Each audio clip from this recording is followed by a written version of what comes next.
Hai semua, selamat datang ke sesi penerangan kita hari ni. Cikgu memang super teruja nak luangkan masa dengan korang, terutamanya pelajar-pelajar tahun 6 yang hebat kat luar sana. Hari ni kita akan buat satu perjalanan sejarah yang cukup berwarna-warni dan meriah. Kita akan tengok keunikan negara kita yang berbilang kaum ni melalui lensa animasi kartun 3D yang pastinya buatkan korang tak berkelip mata. Sebagai cikgu, untuk penerangan hari ni, cikgu dah bersedia. Korang semua dah sedia? Jom kita mulakan. Pernah tak korang terfikir apa sebenarnya yang buatkan Malaysia ni sangat unik? Cuba korang tengok watak-watak kartun 3D yang ceria ni berdiri mengelilingi bendera jalur gemilang kita yang berkibar megah. Mereka ni mewakili rakan-rakan, jiran tetangga dan rakyat Malaysia dari pelbagai latar belakang yang kita jumpa hari-hari. Keunikan kita ni bukannya pada satu warna je tau, tapi pada gabungan harmoni pelbagai warna yang akhirnya membentuk identiti kebangsaan kita yang cukup luar biasa. Okey, peta silibus kita hari ini ada 5 poin penting. Pertama, negara kita berbilang kaum. Kedua, kenali kaum utama Semenanjung. Ketiga, etnik unik Sabah Sarawak. Keempat, warna-warni kepelbagaian budaya. Dan akhir sekali yang kelima, kepentingan perpaduan rakyat Malaysia. Jom kita terus lompat ke bahagian petara, negara kita berbilang kaum. Keindahan negara kita ni sebenarnya digambarkan dengan sangat sempurna oleh watak-watak kartun comel ni.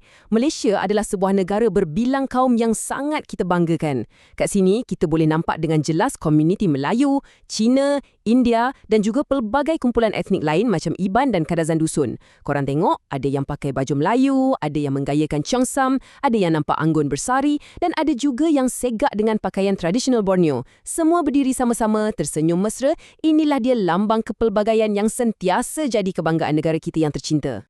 Seterusnya, kita masuk ke bahagian kedua, kenali kaum utama Semenanjung. Okey, kita mula dengan kaum Melayu. Bagi kaum Melayu, agama utama adalah Islam dan bahasa pertuturan seharian semestinya bahasa Melayu. Cuba korang tengok reka bentuk 3D rumah kampung yang cantik ni. Nampak tak kanak-kanak kartun tu berlari gembira, ada yang segak pakai baju Melayu bersamping dan ada yang manis berbaju kurung sedondon. Dekat beranda tu pula, pelita mula menyala bagi cahaya yang suam-suam kuku. Memang ngam sangat dengan suasana meriah Hari Raya Aidilfitri. Budaya kunjung-mengunjung masa raya inilah sebenarnya keindahan sebenar identiti masyarakat Melayu kita. Lepas tu, kita beralih pula ke kaum Cina. Biasanya mereka berkomunikasi menggunakan bahasa Mandarin dan pelbagai dialek tempatan. Korang nampak tak tarian singa 3D yang macam melompat-lompat lincah ikut rentak gendang tu? Ditambah pula dengan tanglong merah bercahaya yang menghiasi ruang. Ini memang simbol kemeriahan Tahun Baru Cina yang paling ikonik. Visual-visual ni bukan sekadar hiasan kosong tau. Ia sebenarnya bawa maksud tuah, kesejahteraan dan semangat kekeluargaan yang dipegang sangat erat oleh masyarakat Cina. Melengkapkan kaum utama di Semenanjung, pastinya kaum India. Bahasa ibunda mereka adalah bahasa Tamil. Korang perhatikan betul-betul keindahan rekaan kolam 3D yang sangat terperinci dan berwarna-warni ni. Dekat sekelilingnya ada lampu-lampu minyak yang seolah-olah memancarkan cahaya keemasan. Cantik kan? Susunan kolam dan kelipan cahaya ni memang memukau mata masa sambutan Deepawali atau kita panggil Pesta Cahaya. Ia ada makna yang sangat mendalam dari segi kerohanian, terutamanya sebagai lambang kemenangan cahaya menewaskan kegelapan. Sekarang, bayangkan kita zoom merentasi laut untuk ke bahagian ketiga. Etnik unik Sabah Sarawak. Dekat Sabah dan Sarawak pula, kaum Iban dan Kadazan Dusun ni adalah antara contoh etnik yang sangat menonjol dengan kekayaan budaya mereka sendiri. Cuba korang perhatikan struktur kayu 3D yang memukau ni. Inilah dia rumah panjang yang ikonik tu. Tempat ni bukan je sekadar tempat tidur tau, tapi binaannya memang memanjang supaya boleh menempatkan berpuluh-puluh keluarga di bawah satu bumbung yang sama.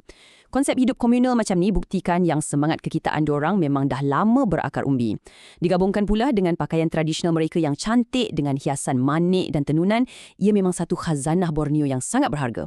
Seterusnya, kita satukan semuanya dalam bahagian keempat, warna-warni kepelbagaian budaya.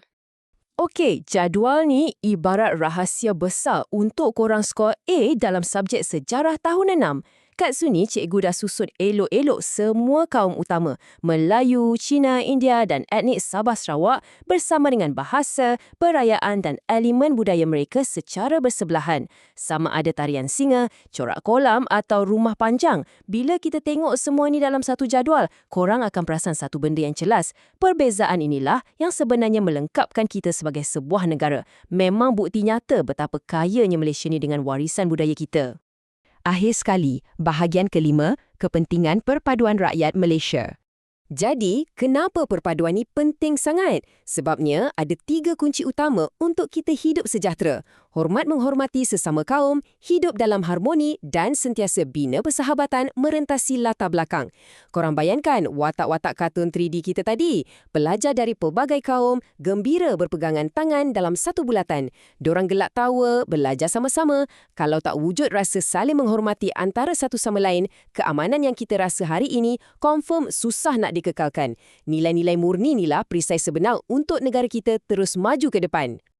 Jadi, mari kita ingat laungan keramat ni. Kita, rakyat Malaysia, bersatu padu. Tengoklah watak-watak kartun 3D kita berdiri teguh bersatu di bawah kibaran jalur gemilang. Keharmonian ni adalah warisan kita yang paling mahal, yang dah dibina oleh generasi sebelum kita. Tapi persoalannya sekarang, mampukah generasi kita pertahankan warna-warni perpaduan ni? Atau kita biarkan je ia pudar di telan zaman? Tepuk dada, tanya selera. Teruskan semangat belajar korang dan kita jumpa lagi di sesi penerangan yang seterusnya.